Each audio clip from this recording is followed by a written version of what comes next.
그래가지고 3.15 그때 마산서 한 15명 죽고 우리 마산고등학교 2명이 죽고 이랬는데 그거를 계기로 해서 내가 이제 마산에서 고1 때 6.25 때 이제 마산에 피난민촌이 있었어요. 피난민 수용소가 판때기로 이제 천막으로 이렇게 지은 그 피난민 수용소 가운데 장포동 성결교회라는 그 판자교회가 있었는데 그 교회를 우연히 내가 나가다가 신앙에 막 불이 붙어가지고 초대교회 신앙하듯이 그래가지고 그 교회 목사는 없고 전도사만 있는 교회인데 마산 이제 군의학교에 그 국목을 하시는 분을 우리 교회 집사들이 찾아가서 우리 교회를 좀 이끌어주라 이러니까 그분이 그 피난민 수용소에 자기 그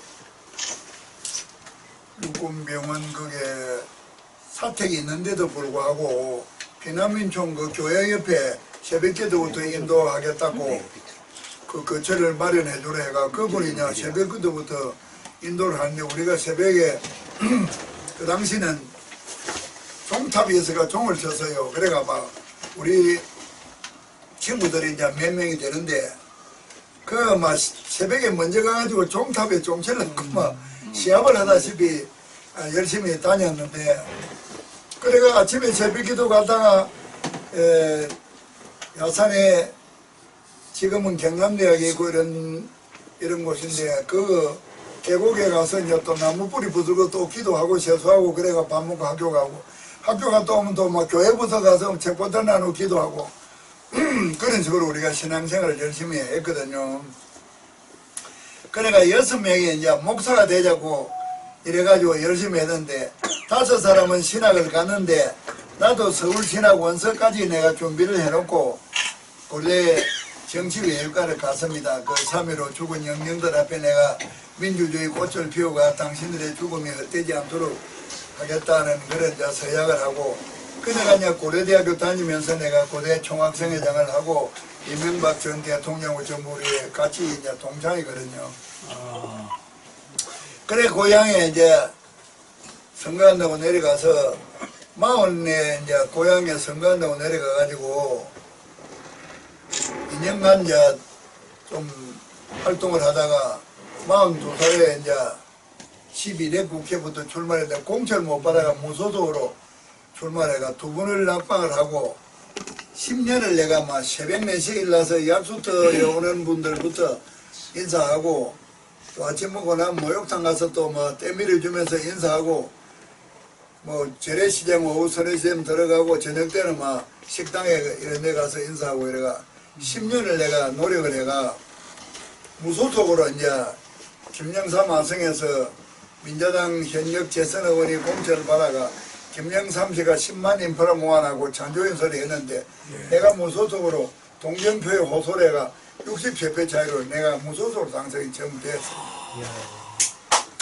그래가지고 저기 유리 상자에 종이학 접은 게 있는데 우리 어린 세 딸이 그 초등학교 뭐 5학년, 6학년, 중학교 1학년 이런데 그 종이학 1000마리 접으면 소원이 이루어진다 이런 이야기를 어느 애가 이제 성경이만 듣고는 자기들끼리 종이학 1000마리를 접어가 나한테 아빠 우리가 종이학 1000마리를 접었으니까 이번에는 아빠가 꼭 당선될 거야 격려를 내한테 그거를 내가 연설장에 저걸 들고 가서 막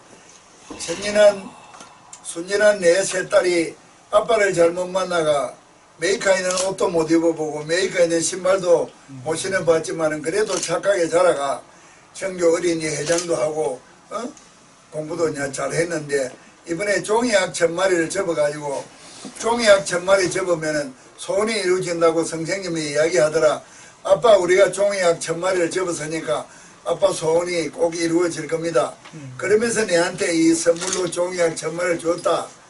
이 천진난만한 내 세 딸의 이 꿈을 시민 여러분들이 이루어주세요. 이러면서 내가 저 종이학을 막 접은 거를 끄집어내면서 막 눈물로 호소를 하니까 막 온 청중이 막 눈물바다가 된 거야.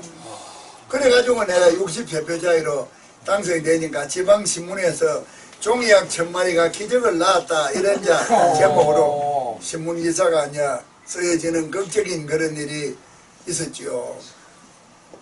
그리고 여기 이제 보면은 사단법인 요 인가장이 있는데 내가 1970년도에 이 한국응농통계위원 이거를 이제 설립을 해가 해수로 50년이 됩니다.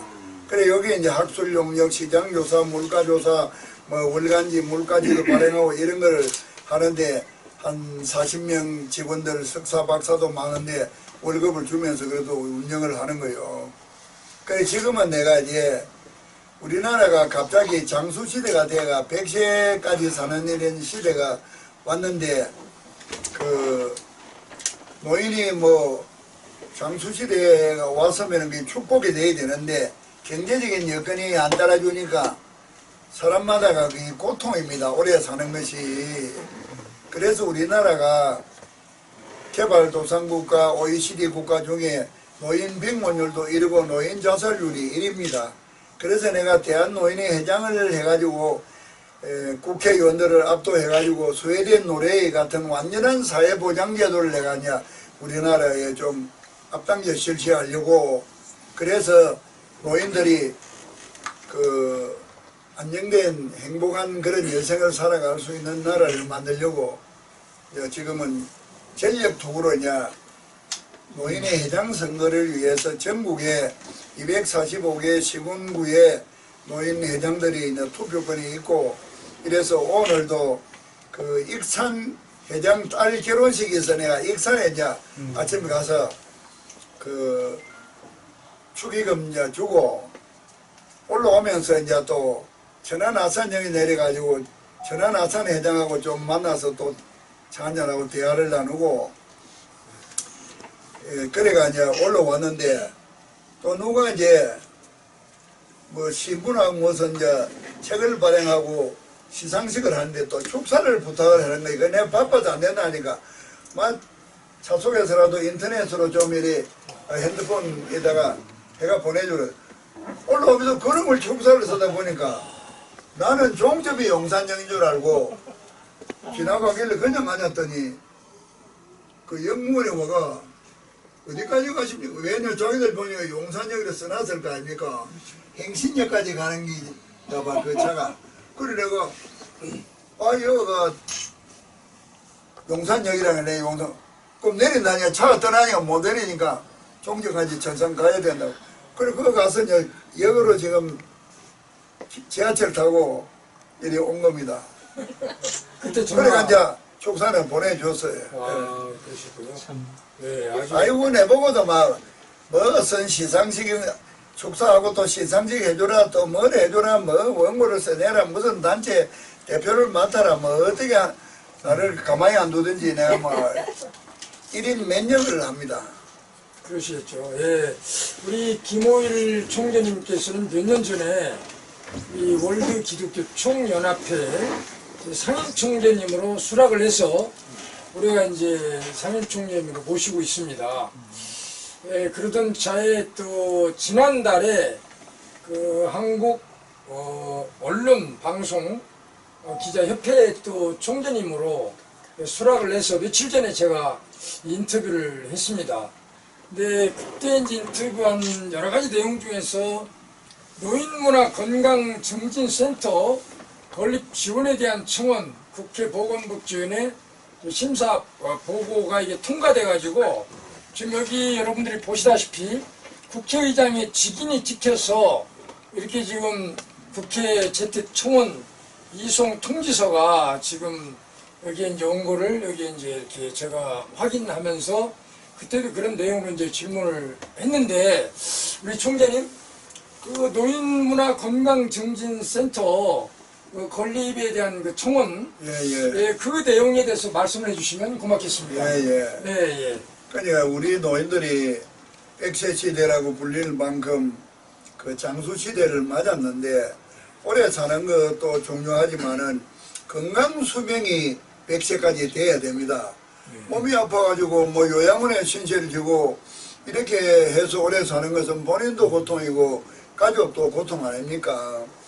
그러면은 노인들을 건강하게 오래 살도록 만들려면은 일단은 이제 운동을 많이 해야 되는데 개인적으로 운동을 자꾸 해라 하면은 그게 쉬운 일이 아닙니다. 그러니까 단체로 자꾸 운동을 할 수 있는 분위기를 만들면은 운동을 하기가 좀 좋거든요.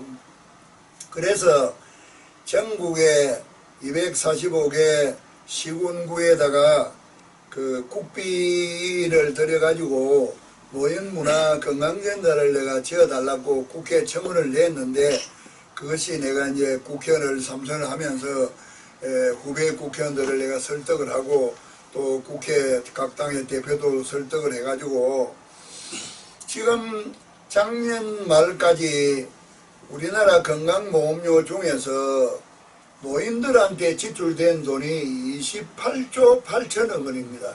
노인이 아파가 병원에 가니까 건강보험료가 28조 8천억이나 나갔는데 내가 이제 국회의원을 보고도 노인들이 건강해가지고 병원에 좀 안 가면은 28조 8천억 원이라는 돈이 10조도 전략이 되고 15조도 전략이 될 것 아니냐. 그래서 문화생활도 하고 운동을 할 수 있도록 헬스 시설과 수영장과 뭐 탁구장과 각종 운동시설하고 그 다음에 무용교실이라든지 서예교실이라든지 장기 바둑 기호에 대한 시설 이런 거를 갖춘 그런 노인 문화 건강 정진센터를 건립을 해주면은 많은 사람들이 이제 무료로 거기 와서 운동도 하고 문화생활을 하고 즐겁게 지내면은 건강해질 것 아니냐. 그러면은 국가로 봐서도 그 의료비 지출이 절감이 되고 절감되는 만큼 이거 짓는 비용도 빠질 뿐만 아니라 다른 복지에다가 또 예산을 투입할 수 있도록 절감이 되지 않느냐. 이제 이걸 내가 역설해가 그냥 공감대가 이루어져 가지고 국회 보건복지위원회에서 보건복지부 차관과 노인 담당국장이 이제 국회의원하고 2시간 동안 이제 경로를 벌린 끝에 한 군데에다가 이제 국비 200억을 투입해 가지고 땅은 또 이제 국유지를 쓸 거니까 그러면 이제 4층 내지 5층의 각종 시설을 갖춘 이런 센터가 건립이 될 수가 있습니다. 그것이 보건복지원에 통과되고 이제 본회의까지 작년 연말에 통과가 돼 가지고 국회의장 이름으로 이제 보건복지부 장관한테 노인들을 위해서 이거를 건립을 해라. 그래 건립 계획을 이제 수립해가 국회에다가 보고를 해라. 저한테다가 이제 그런 조치가 이루어졌습니다 하고 이제 이 공문이 이제 온 겁니다. 그러니까 이것으로 인해서 앞으로 노인들이 좀 건강하게 살아갈 수 있는 좋은 계기가 될 겁니다. 들어는 지하철 타는 문제에 대해서도 뭐 지하철이 노인들 많이 타니까 뭐 적자가 나니 어쩌니 이런 이야기가 있는데 노인들이 지하철을 타기 때문에 자기도 모르는 사이에 많은 운동을 합니다.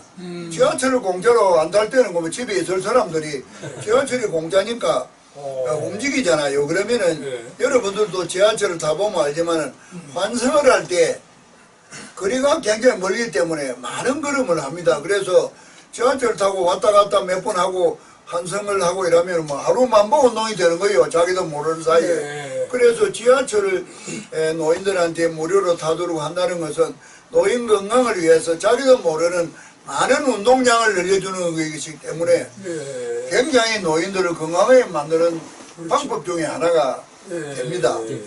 그리고 들어는 뭐 65세라도 건강하지 않느냐. 그래서 뭐 70세로 노인 연령을 높이자 이런 말도 하는데 노인을 70세부터 하려면은 정년퇴직 연령을 갖다가 뭐 59세까지 이렇게 높여야 되지.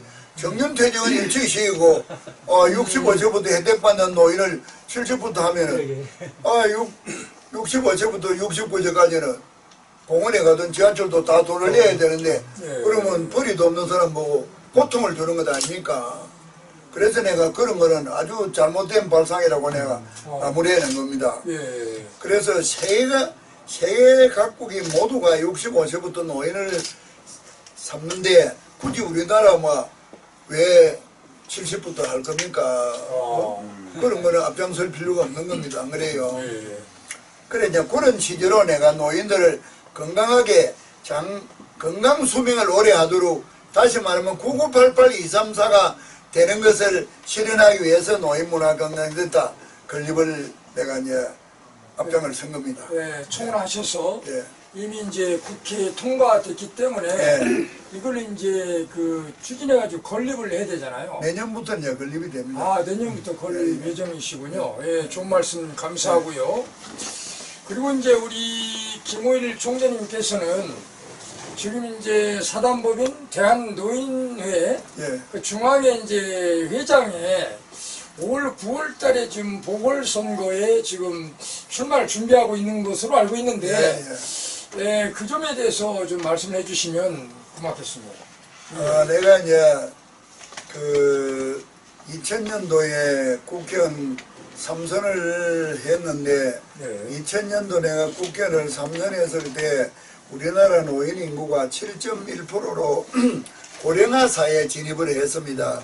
그래서 내가 우리나라는 다른 나라보다 그 고령화 속도가 빨라서 노인 문제가 굉장히 심각한 문제로 대두될 것으로 예측을 하고 국회의원 연구 모임이 있는데 내가 국회 노인복지정책연구회라는 그런 단체를 만들려고 여야 국회의원들 보고 내가 CG를 이야기를 하니까 한 100명 정도가 동의를 해가지고 지금 국회의장하는 문희상이라든지 전 국회의장 정세균이라든지 전 서울시장인 오세훈 또 지금 원희룡 제주도지사 남경필 전 경기 도지사 그런 사람이 국회의원들 다 회원이고 박이태 서청원 장관의 기라성 같은 이제 한 100명이 회원이고 지금 이제 국회 부의장하는 이주영 의원이 그 당시 초선으로 이제 간사고 이래가 내가 삼선으로 회장으로 대한노인의 회장단을 초청하고 전국의 노인 복지를 담당하는 교수들도 전부 이제 초청을 해가지고 전문위원으로 위촉을 하고 이래가 이제 국회 노인 복지정책연구회를 창립을 하면서 21세기 노인 문제의 현황과 과제라는 그런 제목으로 이제 정책 토론회를 열면서 분기마다 이제 대한노인하고 같이 그런 정책 토론회를 열고 TV나 라디오에 나가서 대담을 하면서 노인 문제의 심각성과 잡지나 이런 데도 기고를 많이 하고 이래서 오늘날 우리 정부가 노인 정책을 좀 우선순위로 삼는데 내가 이제 큰 역할을 이제 했습니다.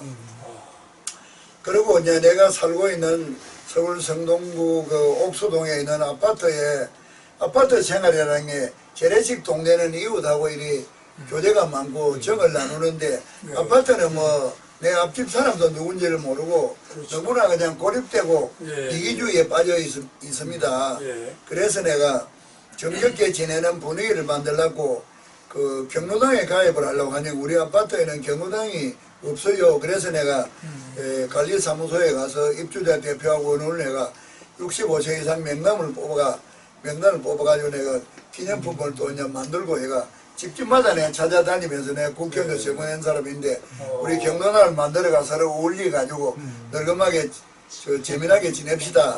그래가 35명이 이제 동의를 해가 창립총회를 해가 이제 그러니까 내보고 또 이제 회장을 해라고 이래가 또 이제 국회의원 세분한 사람도 경로당 회장을 또 내가 맡아가 그래 하니까 대한노인의 과거에 간부했던 사람이 내가 국회의원 때 노인 문제에 굉장히 앞장선 걸 아는 사람이 이왕 경로당 그 회장까지 하니까 우리 대한노인의 중앙회 회장을 좀 맡아가지고 우리를 좀 이끌어 주세요. 이래서 2014년 2월 달에 선거가 있었는데 그때 내가 첫 출마를 한번 했습니다. 그런데 전국의 노인들이 대의원이 290명 되는데 마산 내 고향 노인회장은 아는 사람이지만 나머지는 정 모르는 사람인데 그분들을 찾아다니면서 잠시 인사를 나누는데 현 회장은 이제 매월 1회 전체 노인 총회를 하기 때문에 전부 만나고 또 수시로 간담회도 하고 순회도 하기도 하고 또 모범 지역은 또 상금까지 해서 또 이제 상도 주고 이러니까 현 회장은 엄청 막 밀접한 인과관계가 이루어져 있는데 내가 생판 모르는 사람을 그 뭐 잠시 한 10분 만나가 잠시 이야기하고 이래가 내표되기 힘드는데 그 당시 5명이 선거를 했는데 그래도 2등을 했어요. 그 다음에 이제 2번 이상을 못 하니까 그 회장이 2번을 했기 때문에 이제 그 다음에 임기 끝나면 내가 이제 틀림없이 하려고 처음 선거 때 낯이 설어서 내가 이제 그 후부터는 막 내가 전국을 평상시에 다니면서 노인 문제에 대한 이제 토론도 하고 이러면서 또 기회가 되면 점심도 먹고 저녁도 같이 하고 이래가 이제 얼굴을 익혀가지고 나를 이제 많은 사람이 이제 지지하도록 만들었는데 지난 선거에 부영건설의 이중근 씨가 4,300억 탈세도 하고 여러 가지 12가지의 제목으로 이제 검찰에 출두를 해야 될 그런 상태인데 그 전임 회장이 그 사람을 보고 그 대한노인의 회장이 되면 검사들이 함부로 손 못 댄다 이렇게 바람을 넣어가 그 이중근 씨가 이제 우리나라 16대 재벌 중에 들어갑니다.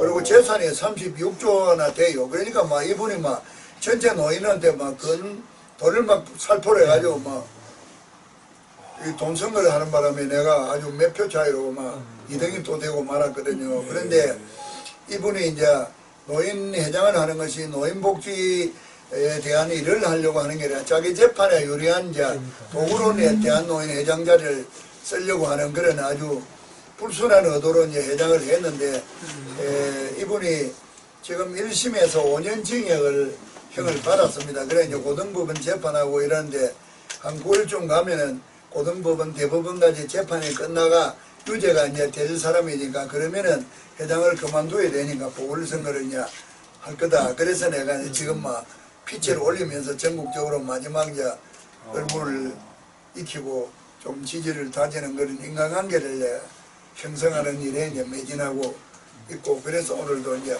그 집안 결혼식에도 이제 가고 올라오면서 또 차도 마시고 이래 이제 노력을 하는 거죠. 그럼 총재님께서 그 이번 9월 보궐선거에서 대한노인의 그 중앙회 회장에 당선되시면 어떻게 그 회장의 사역을 이렇게 감당하실 것인지 내가 이제 말씀을 아까도 모두에 말씀드렸듯이 우리나라 노인들이 그 수명은 길어져도 경제적인 노후 대책이 안 서 있기 때문에 우리 집집마다 그 가장들이 불효자가 되어서가 아니라 그 사람의 매월 소득이 그 돈을 가지고 자기 애들 대학 공부시키고 시집장가 보내는 단돌이 하기가 벅찹니다. 그런데 100살까지 사는 양부모 20, 30만원 용돈을 드리고 이렇게 할 만한 여력이 안 됩니다. 그래서 자 노인들은 내 아들 딸들이 내한테 용돈을 드릴 수가 없고 국가도 예민하면은 옆빈곤율에 춥고 배고프고 외롭고 쏠쏠하면은 죽는 일밖에 더 있습니까? 그래서 노인 빈곤율 1이고 노인 자살률 1인데 이거는 국가가 해결해야 되지 가정이 해결할 단계를 벗어났단 말입니다. 그래서 내가 노인 회장이 되면은 삼선 국회의원을 했던 그 갈록과 지금 현재 각 당의 대표급들은 전부 내가 정치를 같이 했던 후배들이니까 노인이 작년 연말에 65세가 770만이고 60세까지 하면 1100만이 됩니다. 그러면 내가 정치적인 역량을 가진 사람이기 때문에 1000만이 넘는 노인 세력을 내가 등에 엎으면은 각 당의 대표들을 다 모아가지고 내가 요구하는 그 우리나라를 사회보장제도를 앞당기자 하는 이야기에 반대할 사람이 없습니다. 그래가지고 내가 스웨덴 노르웨이 같은 그런 사회보장제도를 실현을 시키면은 그러면 우리나라 노인들이 전부 다 노후가 편안하고 행복될 수가 있지 않습니까? 그리고 이 나라가 또 지금 좌파 우파가 딱 양갈래가 지금 평행선을 이루고 누군가가 조정을 할 세력이 없습니다. 지금 국회도 서로 막다른 길로 평행선을 이루는데 누가 조종할 수가 없어요. 국가와 국민을 위해서 어떤 정치가 합일점을 찾아야 되는데 중개를 설 사람이 없지 않습니까 지금. 그리고 지금 우리 대통령이 너무 일방적으로 친북적인 그런 색깔로 하니까 한기총 회장이 막 이런 대통령은 물러나야 된다고 뭐 청와대 앞에 그냥 뭐 천막을 치고 물러날 때까지 뭐 이런 시위를 하겠다고도 하고 성명을 발표할 정도인데, 그래서 내가 대한노인회 회장이 되면은 1000만 그 표를 가진 노인회장이니까 각 당 대표나 청와대 대통령도 내가 만나가지고 나무래고 이래가 나라를 갖다가 우리가 어떤 나라입니까? 민주주의와 시장경제 터전 위에서 우리 발전을 했는데 우리가 통일이 되는 것도 중요한 공산주의로 통일이 되면 내 소유재산도 없고 종교도 허락이 안 되고 이런데 그런 통일이 된다는 것은 멸망 아닙니까? 그 지금 대통령 그쪽으로 몰고 가려고 하잖아요. 그럼 그런 거를 갖다가 내가 과감하게 자유한국당이 그걸 뭐 막을 재간이 없으면 내가 대한노인회 회장이라 의 입장에서 내가 그걸 막으려고 합니다. 그래서 나라를 꾸고 가는 그런 일을 내가 겸해서 하려고 하는 거죠. 네, 좀 말씀 감사하고요. 지금 여기 이제 뭐 여러 신문 방송 뭐 기자들이 지금 뭐 녹화하면서 이렇게 지금 대담 중인데, 앞으로 이제 그러면 노인 그 회에 그 회장이 되시면 그 언론 관련 그 정책은 어떻게 이렇게 펼쳐 나가실 것인지에 대해서 말씀해 주시면 좋겠습니다. 네. 그래 좋은 질문을 하셨는데 네. 우리나라 메이저 신문 방송국이나 신문이 전부 노조가 너무 세력이 세가지고 네. 운영에 대해서 감나라 판나라 지금 다 합니다. 그런데 그 노조가 노총 그쪽에 노조다 보니까 아주 친북적인 좌파 성격이 너무 짙어요. 그러니까 이 언론의 보도나 이런 것이 국민을 굉장히 왜곡되게 하고 공정한 그 신문방송이 지금 못 되고 있습니다. 그런데 민주노총이라는 것이 엄청 세력이 커져서 지금 뭐 더군다나 대통령은 촛불 시위를 그 사람들이 해가지고 대통령을 만들어주다시피 해라니까 그 사람들을 나무래지도 못하는 그런 상황이잖아요. 그래서 우리가 그 사람들을 제어할 때까지는 지금은 보면은 방송도 채널이 많고 며칠 전에는 그 유시민이하고 홍준표가 개인 방송을 가지고 서로 대담하는 그것도 뭐 시청률이 엄청 높다고 할 정도로 그렇습니다. 지금은 사람들이 선호하는 그 채널이 이제 다양합니다. 그리고 신문도 마찬가지 인터넷에 발행하는 그런 기사들도 많이 읽고 있거든요. 그래서 내가 메이저 방송 신문이 아닌 순수한 세력은 약하지만은 진정한 언론의 열정을 갖고 하는 그런 기자나 그런 언론 단체를 얼마 전에 우리가 결성이 된 한국방송언론기자협회 거기 뭐 내가 총재로 추대가 됐기 때문에 대한노인회 회장이라는 그 막강한 힘을 내가 갖게 되면은 정경련하고도 내가 이제 회담을 좀 해가지고 우리나라가 건전하게 언론이 육성이 돼야 안 되겠냐.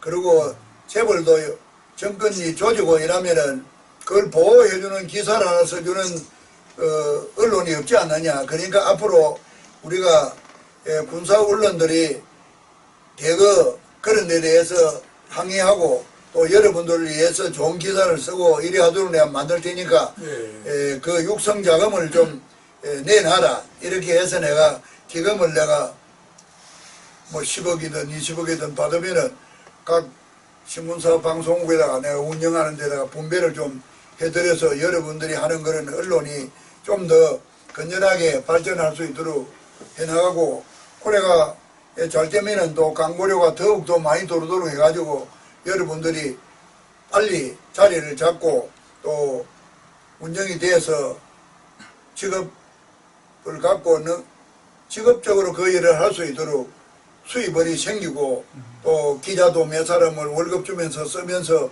활발하게 할 수 있도록 이렇게 내가 이제 뒷바라지를 할 생각입니다. 예, 굉장히 좋은 말씀 감사하고요. 노인 정책도 이제 중요하지만 그 지금 이제 자라나는 그 새싹들 있잖아요. 예. 그래서 언론, 정치, 경제, 문화, 스포츠 각기각층에 그 이제 인재와 지도자를 이렇게 양성을 해야 되잖아요. 예, 예. 그 인재 양성에 대해서 마지막으로 한마디 해주시면 고맙겠습니다. 예, 예. 근데 저는 평소 예. 우리 교육열이 우리 부모님 우리 국민의 교육열이 높아가지고 세계적으로 그 문맹률이 제일 적은 나라 아닙니까? 교육을 받은 사람이 뭐 제일 높은 교육을 받은 그런 교육 수준이 높습니다. 그런데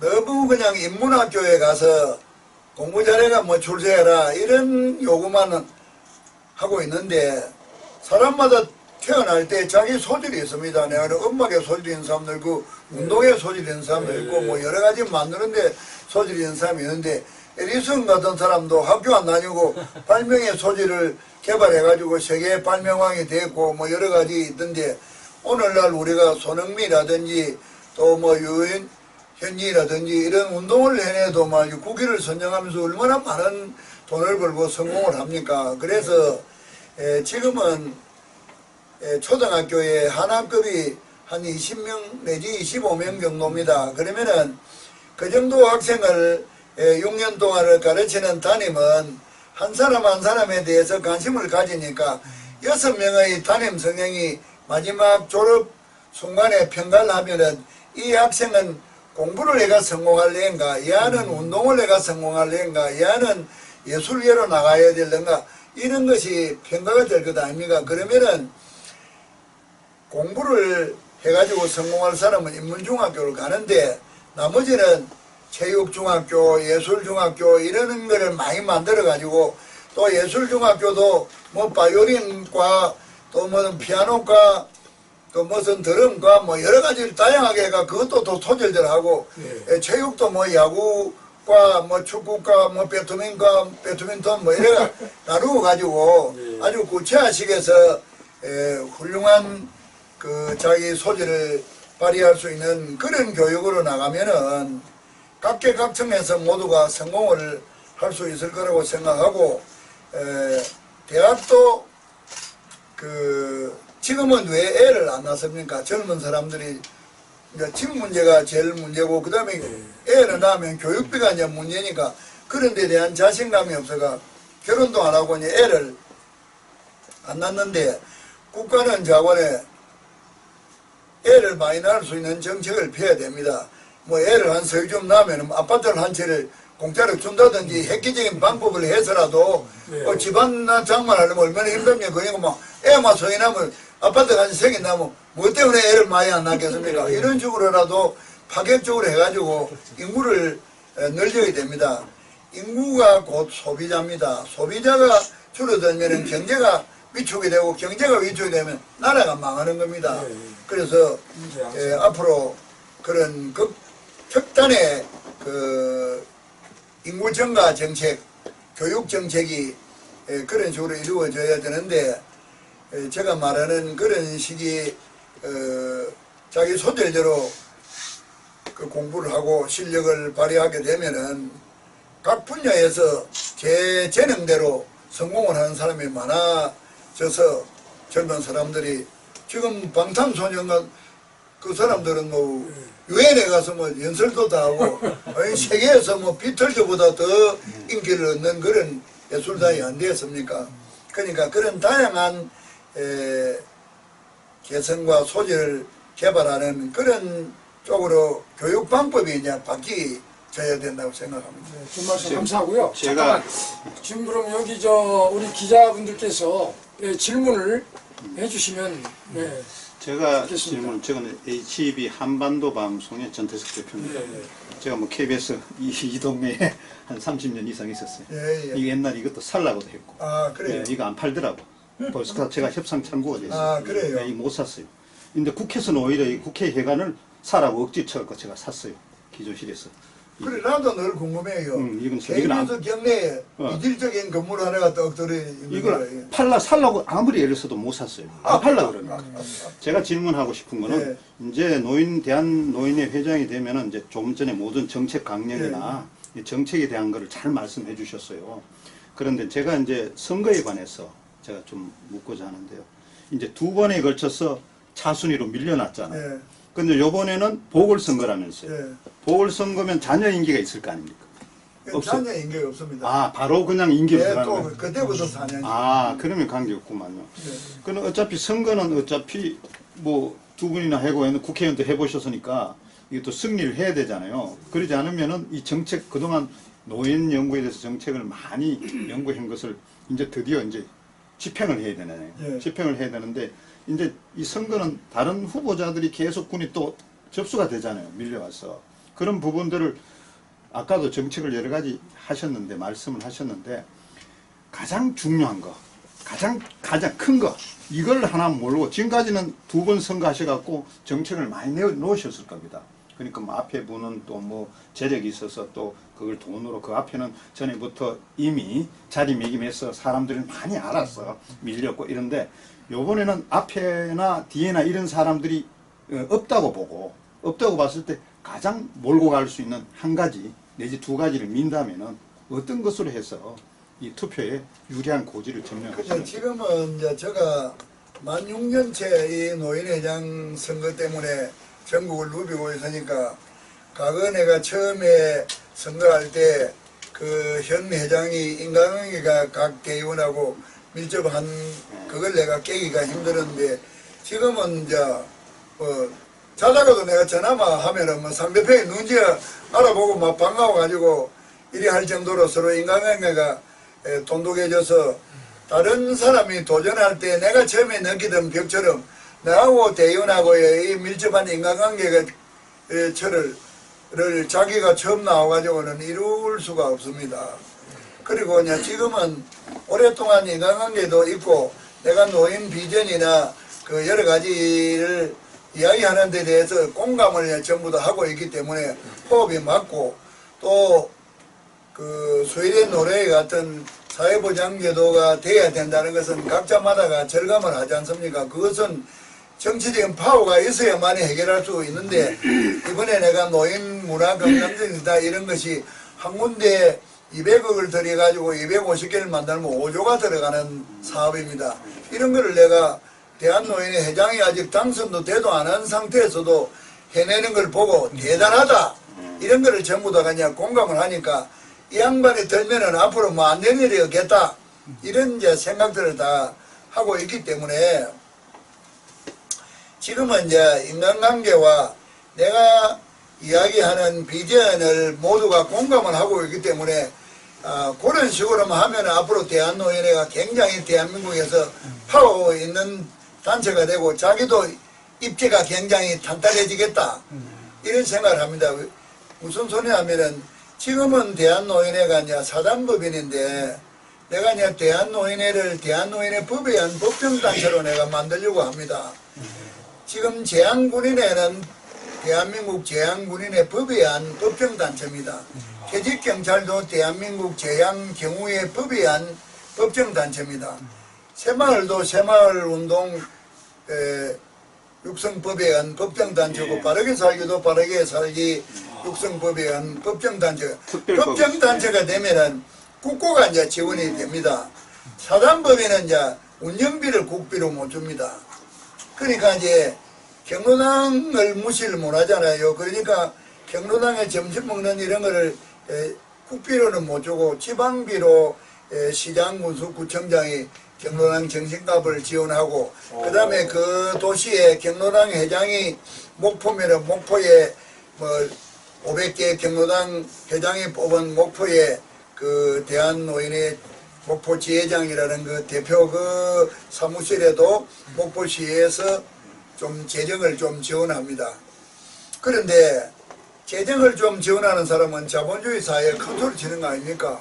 돈이 큰 소리 치는 거 아닙니까? 그러니까 시장에 이제 돈을 좀 지원하니까 군수가 돈을 좀 지원하니까, 구청장이 돈을 좀 지원하니까, 감나라 판나라 간섭을 많이 하거든요. 그러니까 이제 그 지역의 노인 대표가 돈을 지원을 좀 받는데 넉넉한 돈도 아니지만은 그 돈을 지원한다고 뭐 간섭을 많이 하니까 자존심 많이 상하고 이런 걸 많이 느껴요. 그 사람들이. 그 다음에 이제 우리나라 노인이 770만에 작년 연말에 65세라 했는데 대한노인의 회원은 지금 250만 밖에 안 됩니다. 그러니까 사단법인은 입회 원서를 써가 내가 가입을 해야만 회원이 되거든요. 그러니까 경로당에 나가는 사람이 여기도 보면 65세 이상 되는 분 중에 경로당 나가는 사람이 없을 겁니다.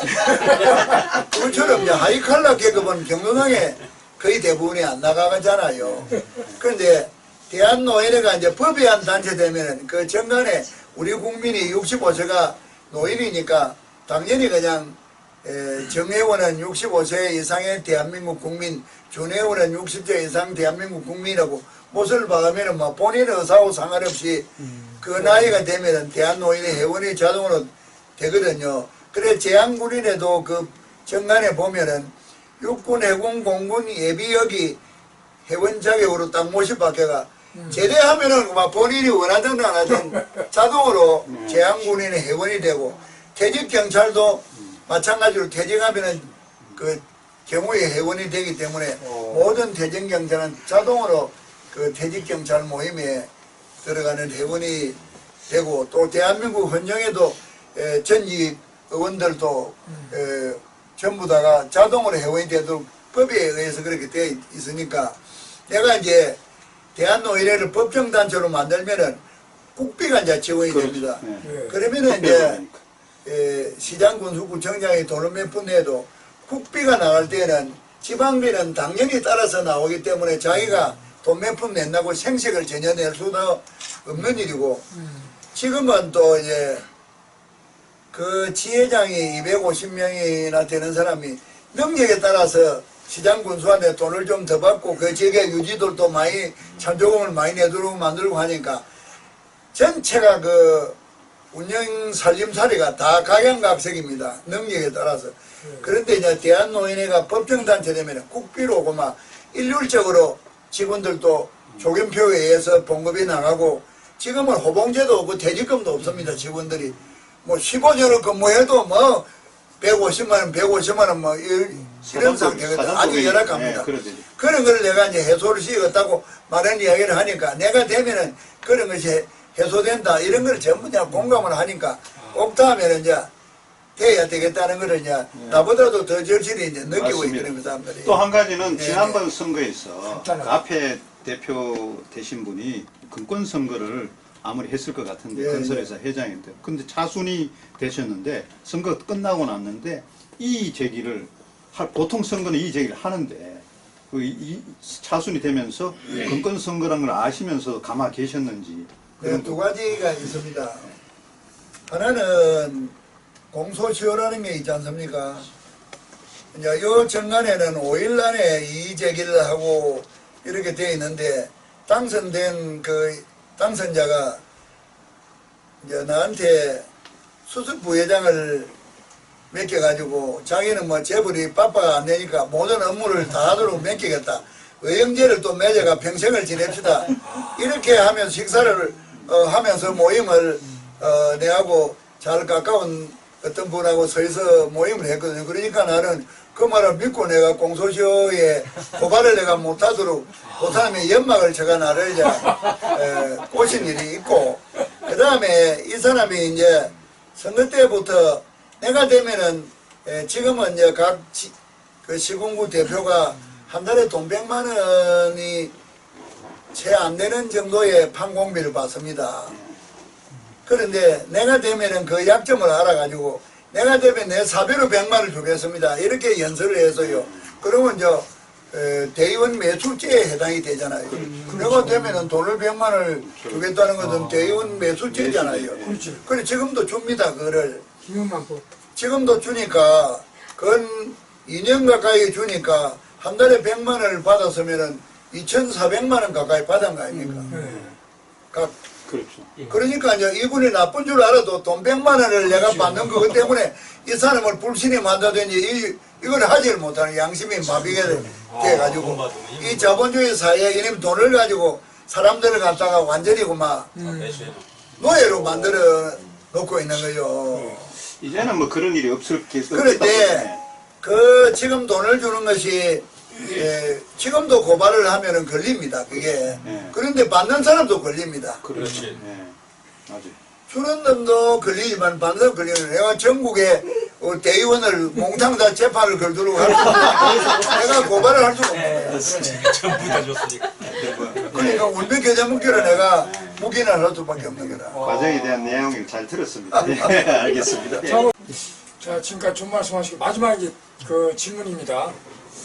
사단법인 인류 국가를 창조하는 국민의힘 노인복지 정책 연구회에서 결국은 이제 노인문화건강정진센터 건립위원회 청원에서 이미 통과됐잖아요.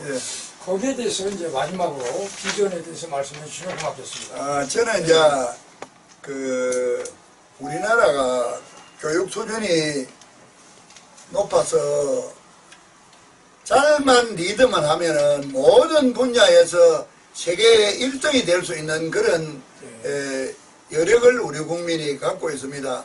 여러분들이 잘 아시겠지만 2002년도 월드컵 때에 수만 명이 모여서 합동 응원을 했는데 그날 헤어질 때 각자 쓰레기를 다 자기가 가져가서 했기 때문에 그 식전광장에 쓰레기가 하나도 없었다 이런 기사가 났습니다. 그런데 그 후에 또 저 강남에서 또 무슨 대회할 때는 막 쓰레기가 말이지만 수십 차가 나왔다 이런 소리가 있어요. 그러니까 우리 국민은 잘만 리드를 하면은 1등이 되는데 또 조금만 방심하면 아주 개판을 합니다. 10년 전에 여러분들이 뒤가 마려워도 공중 화장실에 가면은 너무 지저분해서 뒤를 못 보고 그냥 나온 경우가 있어요. 나도 그런 경험이 있어요. 그런데 요새는 공중 화장실이 향수내도 나고 음악도 나오고 깨끗해서 뭐 우리 집 화장실보다 더 깨끗하다 할 정도로 깨끗하지 않습니까? 그래서 세계 모든 나라가 화장실 문화를 벤치매킹하기 위해서 우리나라를 찾아옵니다. 이것처럼 우리나라 국민들은 리더가 잘만 하면은 아주 엉망인 화장실이 세계 1등이 되었듯이 수만 명이 모여도 쓰레기 하나 없이 자기를 딱 버리고 가지고 가듯이 이렇게 할 수 있는데 좀 방심하면 또 엉망이 되는 거예요. 그래서 내가 분야마다 내가 잘 이끌어서 세계 1등 국가를 만들자 이래서 인류 국가를 창조하는 국민의힘이라는